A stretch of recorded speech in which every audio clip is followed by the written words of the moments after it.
telegiraamii fayyadamuudhaan namoonni coinii keessa walitti qabaa jirtan waa'ee pilaatfoormii yookiin immoo appilikeeshinii amma isinitti muuf jedhu hin beektan yoo ta'e hojiin keessan kisaaraadha jechuudha.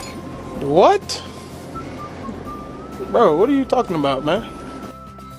Tole akkam jirtu guyyaa har'aa immoo viidiyoo kan biraadhaan walitti deebinee jirra. Viidiyoon keenya guyyaa har'aa namoonni baay'een akkuma beekamu yeroo ammaa kana taaptaan gochuudhaani gaafa listii ta'u wanti ta'een argame jechuudhaan abdatanii taaptaap gochaa akka jiran beekamaadha. Yaa taaptaap gochuun immoo kallattiidhaan gara birriitti yookiin gara qarshiitti jijjiirama otoo hin taane adeemsa mataa isaatii qaba. Isteeppii keessa darbuu qabu kan mataa isaatii qaba jechuudha. Kanaaf taaptaappii gochuu qofa otoo hin taane wantoonni barbaachisan maal jennee hordofuun baay'ee barbaachisaa jechuudha. Kanaaf namoota taappisoo haa ta'u piiksel versiis ta'u hamster kombaatii gargaaruudhaan coinii keessa walitti qabataa jirtaniif viidiyoon kun kallattiidhaan kan keessanii waan ta'eef viidiyoo kanaan birmaatti daawwachuu hin dagatina. Akkasuma chaanaalii kanaaf haaraa taatan immoo sabskiraayib gochuu hin dagatina isiniin jenna. Yaada yookaan gaaffii yoo qabaattan immoo koomentii jalatti nu barreessaa isiniin deebisna. Kanaaf viidiyoon keenya guyyaa har'a waa'ee Binance jechuudha. Akkuma beekamu namoonni hojii garaagaraa hojjechuudhaan coinii walitti qabatan gara biriitti jijjiirachuudhaaf yookiin immoo gara cryptocurrency gara biriitti birriis immoo gara cryptocurrencytti jijjiirachuudhaan hojii garaagaraa irratti hojjetaa jiru jechuudha. Kanaaf Binance akkamittiin akka fayyadamnu viidiyoo keenya kutaa sadiitti qoonnee walii wajjin ilaalla jechuudha. Kanaaf viidiyoo keenya jalqabaa irratti Binance maaliif akka nu gargaaru akkaawuntii Binance banachuudhaaf immoo maal nu barbaachisa yookiin immoo haal duree akkamii nu barbaachisa jedhu Binance'n egaa akkuma beekamu akkaawuntii banuu qofa otoo hin taane reejistreeshinii qofa otoo hin taane diiteelii keessa gallee veerifikashiniin maal akka fakkaatu akkamittiin Google Authenticator wajjin konneektii goone baank akkaawuntii keenya wajjin illee walitti konneektii goone akkaawuntii isaa sirriitti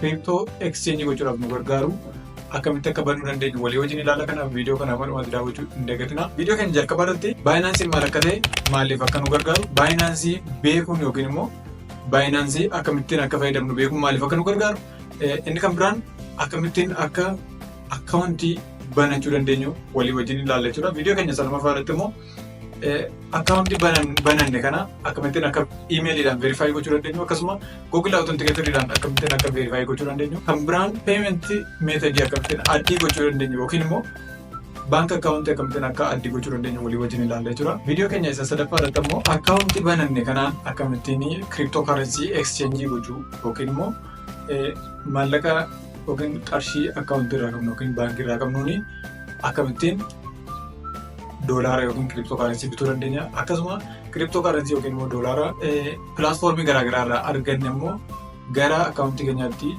jijjiirachuu dandeenya isa jedhu walii wajjin ilaalla. Kanaaf viidiyoo kana amanumatti daawwachuu hin dagatina. Waan baay'ee irraa barattu kallattiidhaan gara viidiyootti isin dabarsa. Binance'n gabaabaatti bara 2017 namicha lammii chaayinaatiin develooppii ta'ee yeroo muraasa gidduutti yuuzerii miliyoonaan lakkaa'amu horachuudhaan addunyaa kanarratti crypto exchange platformii isa guddaadha jechuudha. Or the largest crypto exchange jechuudha. Karaa biraa immoo biyya keenya keessatti namoonni akkaawuntii irraa baasanii doolaara bituudhaan akkuma beekamu yeroo biyya keenya keessatti doolaarri yeroo garaagaraatti akka inni barbaadamu beekamaadha.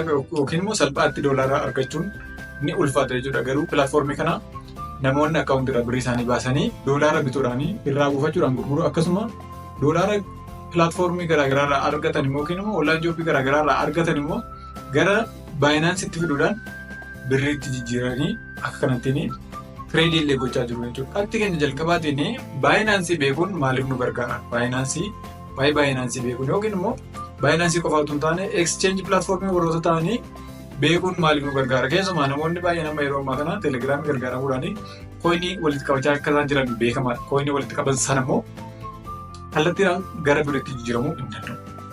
Ammas namoonni baay'een kanneen isin beekuu qabdanii akka TikTok yookiin immoo viidiyoo YouTube garaagaraa irraa arginetti waanuma akka salphaatti gara biriitti jijjiiramu otoo hin taane adeemsa mataa isaatiin keessa darbee gara toonitti jijjiirame toonii irraa immoo gara pilaatfoormota kanaatti geeffamuudhaan cryptocurrency garaagaraatti jijjiiruudhaan cryptocurrency jijjiiranne kan immoo doolaaratti gurgurachuudhaan namoota seel gochuudhaan isa gurgurre kan immoo doolaara gurgurre kan immoo jechuudha Indagana deebinee maal goona gara birriitti jijjiiranna jechuudha. Gara birriitti jijjiiranna jechuun hin gurgura doolaara qabnu kanatti gurgura jechuudha. Erga gurgurame booddeetti gara akkaawuntii keenyaatti gala.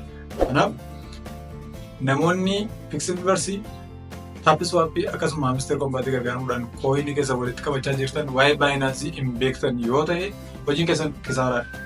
Ammas namoonni kooyinii walitti qabaa jirtan waa'ee baayinaansii yookiin waa'ee exchange hin beektan yoo ta'e hojiin isin hojjetaa jirtan kisaaraadha jechuudha. Kanaaf viidiyoo kanaan barbaatti ilaaluu hin dagatina. Akkasuma chaanaalii kanaaf immoo haaraa yoo taatanii viidiyoowwan barnoota piraaktikaalii ta'an akkasii waan argattaniif ammuma subscribe gochuudhaan nu hordofaa isin jenna. Qabxii keenya inni kan biraan akkaawuntii baayinaansii banachuudhaaf maal nu barbaachisa? Yookiin immoo haal dureen akkaawuntii baayinaansii banachuudhaaf nu barbaachisu maalidha isa jedhuu fi jalqaba irratti obviously namni kamiyyuu qabachuu kan qabu iimeelidha. Akkaawuntii baayinaansii banachuudhaaf iimeeliin dirqama jechuudha. Isatti aansuudhaan garuu akkaawuntiin baname kun veerifaayi ta'uudhaaf wantoota veerifaayi gochuudhaaf nu gargaaran keessaa inni jalqaba paaspoortii. Paaspoortii hin qabne yoo ta'e immoo naashinaal ID hin qabne yoo ta'e immoo manjaa fiqaadii yookiin diraayiving laayisensii qabaachuun dirqama jechuudha. Kanneen kana hin qabne yoo ta'e ammas namoonni kooyinii walitti qabataa jirtan kanneen kana keessaa hin qabdan yoo ta'e ammuma naashinaal ID galmaatii guyyaa 3 guyyaa 4 amma torbee tokko keessatti isin qaqqabu waan danda'uuf sababni isaa manjaa fiqaadii hammattanii amma argachuu hin dandeessanii paaspoortii hammattanii amma argachuu hin dandeessanii kanaaf naashinaal ID galmaa'uudhaanii naashinaal ID isinii bahee kanaan immoo veerifaayi godhachuun dirqama jechuudha. Inni kuniyyuu sadarkaa reejistireeshiniiti malee adeemsa gaafa akkaawuntii banannu isa xumuraa miti. Kanaaf kanneen kana qabachuun dirqama. Paaspoortii, naashinaal ID fi diraayiving laayisensii keessaa tokko qabachuun dirqama jechuudha. So amma immoo kana taasisuudhaan akkamittiin akka akkaawuntii banachuu dandeenyuu fi naashinaal IDdhaan veerifaayi gochuu dandeenyu walii wajjin ilaalla. Waan qabnuun akkamittiin veerifaayi gochuu dandeenyu walii wajjin ilaalla. Qabxiiwwan hafan immoo kutaa itti aanu keessatti walii wajjin ilaalla waan ta'eef ammuma subscribe gochuu hin dagatinaa isiniin jenna. Kanaaf gara akkaawuntii banachuutti deemna. Akkaawuntii banachuudhaaf immoo Play Store irra seennee appilikeeshinii buufachuutu nurra jiraata jechuudha. Play Store irra gallee namoonni Android fayyadamnu Play Store irra baayinaansii searchii gochuudhaan hin arganna. Namoonni warri iPhone fayyadamnu ammoo App Store irra galuudhaan baayinaansii searchii goonee akkanatti nuuf fida jechuudha. Kanaaf akkuma argaa jirtan erga daawunloodii goonee booddee iimeelii bilbila keenyarra jiruun akkaawuntii kireet goone yoo ta'e continue with Google account jenna jechuudha. Erga itti buunee booddee iimeelota bilbila keenyarra jiran keessaa filannee seenna jechuudha.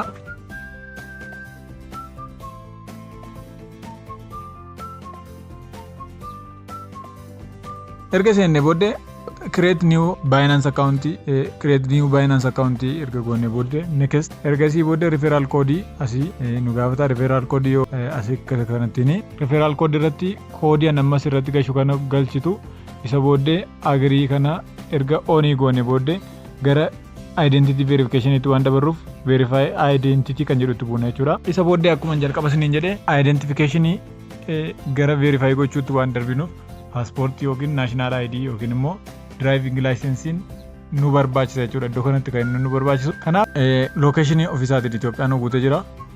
Kontiinuu goona jechuudha. Iddoo kanatti maqaa keenya gashina jechuudha. Maqaa keenya yeroo gashinu of eeggannoo nuti gochuu qabnu gara booddee akkaawuntii keenya waan liinkii goonuuf maqaa keenya wajjin wal fakkaachuu danda'u irra jiraata. Kanaaf maqaa guutuu gashina jechuudha. First name, middle name fi last name galchina jechuudha. Iddoo kanatti maqaa keessan seeraan galchina jechuudha. Erga galchinee booddee kontiinuu goona. Erga kontiinuu goonee booddee ofiisaatiin lookeeshinii ammas nu filatee waan jiruuf Itoophiyaa kan jedhutti buuna. Next kontiinuu erga goonee booddee iddoo kanatti birthday guunna jechuudha. Birthday of eeggannoodhaan seeraan guutamuu qaba jechuudha. Ammasii date of birth erga guunnee booddee continue jennee gara sataanutti dabarra jechuudha. Iddoo kanatti immoo fill your current residential address jedha. Bakka jireenyaa kan akka lakkoofsa manaa jechuudha. Iddoo kanatti kan guunnu kanaaf safaraa fi lakkoofsa manaa hin guunna jechuudha. Safaraa fi lakkoofsa manaatu guutame jechuudha. Safaraa fi lakkoofsa manaa yeroo guunnu koomaa gashinee safara yookiin immoo biyya keessa jiraachaa jirru erga galchine booddee koomaa goonee lakkoofsa manaa galchina jechuudha. Erga galchine booddee kontiinuu erga jennaani kontiinuu erga jennee booddee poostaal koodii gashina. Poostaal koodiin magaalonni naannoo Oromiyaa keessa magaalonni gurguddaan poostal koodii kan mataa isaanii qabu. Kanaaf kan Finfinneedhaa gashina jechuudha. Kan Finfinnee 1000 galchina jechuudha. 1000 kan Finfinnee erga gashine booddee siitii Addis Ababaa gashina. Then continue goona jechuudha. So akkuma isin argaa jirtan amma gara document verification yookiin immoo identity verification gara paaspoortii ID card yookiin immoo driving license dhaan verify gochuutti dabarra jechuudha. Kanaaf paaspoortiin recommended jedhamu jedha. Kanneen keessaa isa qabnu select gooneetu continue jennaan jechuudha. Akkuma isin argaa jirtan ammaani national ID waan hin qabuuf national ID dhaan verify godheen isinitti agarsiisa jechuudha. Asirratti waan isin beekuu qabdani kanaan dura Binance account banadhee ID koodin verify godhee waan hin jiruuf kallattiidhaan amma verify gochuu hin danda'u jechuudha. Garuu akkamittiin akka isin upload gochuu dandeessan isinitti agarsiisa jechuudha. So kaardii qabnu yookiin immoo paaspoortis ta'u drivers license isaa ta'u national ID isaa ta'u iddoo ifi jirutti geessineetu iskaan goona jechuudha. So picture yookiin immoo footoon isaa kanaan dura yoo jiraate achirraa upload gochuu dandeenya. Yoo hin jiru ta'e garuu footoo kallattiidhaan fudhachuu waan dandeenyuufi so wanta inni isin ajaju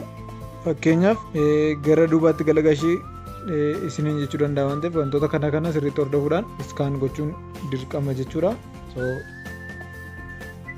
So iddoo ifi jirutti iskaanii erga goonee booddee dookumentii uploaded nuun jedha jechuudha. Akkuma isin argaa jirtanii continue goonee erga identity yookiin immoo ID upload goonee booddee kan inni nu ajaju footoo keenya fudhata jechuudha. Iskaanii fuula keenya iskaan godha waan ta'eef continue gochuudhaan wanta inni isin ajaju gootu jechuudha. Iddoo kanatti shake your head.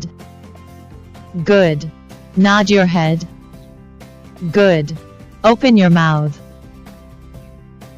So akka kanattiin wanta inni isin ajaju erga gootanii booddee verification completed nuun jedha.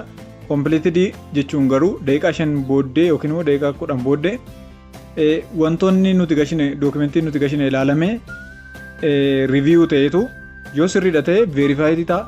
Yoo sirrii miti ta'e immoo fakkeenyaaf amma kan koo account kan biraa verified godhee waan hin jiruufi na dabarsuu hin danda'u jechuudha. An keessan immoo fakkeenyaaf footoon fa'aa hin mul'atu yoo ta'e maqaan hin mul'atu yoo ta'e irra deebisanii akka isin gashitanii fi verification complete hin ta'u jechuudha. So daqiiqaa 5 yookiin immoo daqiiqaa 10 eeguun isin irra jiraata jechuudha. Akkasittiin pending ta'e tura verification jechuudha. So close goonee baana gaafa account jala deemnu akkuma isin argitan pending jedha jechuudha. Pending dhaan tura verification akkuma isin argaa jirtanii pending jala taa'e jechuudha. Kanaafuu akkuma isin argaa jirtan in review jedha. Estimated review time akka inni jedhutti sa'aatii 48 dha. Garuu sa'aatii 48 tun hin taane daqiiqaa 5 hanga daqiiqaa 10 qofa isin tursiisa jechuudha. Isa booddee erga eeddanii booddee gara ittaanutti dabartu jechuudha. Kanaaf viidiyoon keenya jalqabaa waa'een Binance dha. Kutaan jalqabaa kana fakkaata jechuudha. Kutaa lammaffaa keessatti immoo qabxiiwwan hafan kanneen akka akkamittiin Google Authenticator wajjin yookiin immoo Authenticator app wajjin linkii gochuu dandeenyu. Sababni isaa Google Authenticator yookiin immoo Authenticator app wajjin linkii hin goonu yoo ta'e payment method yookiin immoo bank account addi gochuu waan dandeenyeef akkamittiin kana akka xumuruu dandeenyu akkasuma cryptocurrency akkamittiin akka binnee gurguruu dandeenyu isa dura garuu akkamittiin payment method galchuu akka dandeenyu payment method yeroo galchinu immoo baankota biyya Itoophiyaa keessa jiran kanneen akka cooperative baankii, commercial baankii, Dashin, Abyssinia, Awaash, Teelebirii dabalatee gaafa liinkii goonu inni kam akka irra caalaan nu gargaaru yookiin immoo isa kamtu irra caalaan nu gargaaru kan jedhullee viidiyoo keenya kutaa lammaffaa keessatti walii wajjin ilaalla. Akkasuma akkamittiin erga akkaawuntii bananne booddee akkaawuntii bananne erga verify goonee booddee akkamittiin Binance irratti cryptocurrency yookiin immoo doolaara binnee gurguruu dandeenya. Akkamittiin buy sell trade gochuu akka dandeenyu kutaa keenya viidiyoo keenya kutaa lammaffaa keessatti walii wajjin waan ilaalluuf subscribe gochuudhaan akkasuma viidiyoowwan barsiisoo practically ta'an viidiyoowwan barnoota practically ta'an argachuudhaaf chaanaalii kana subscribe gochuudhaan viidiyoo keenya like gochuudhaan wanti gaaffii ta'u jiraate immoo comment jalatti nu beeksisuudhaan nu hordofaa isiniin jenna nagaan tura.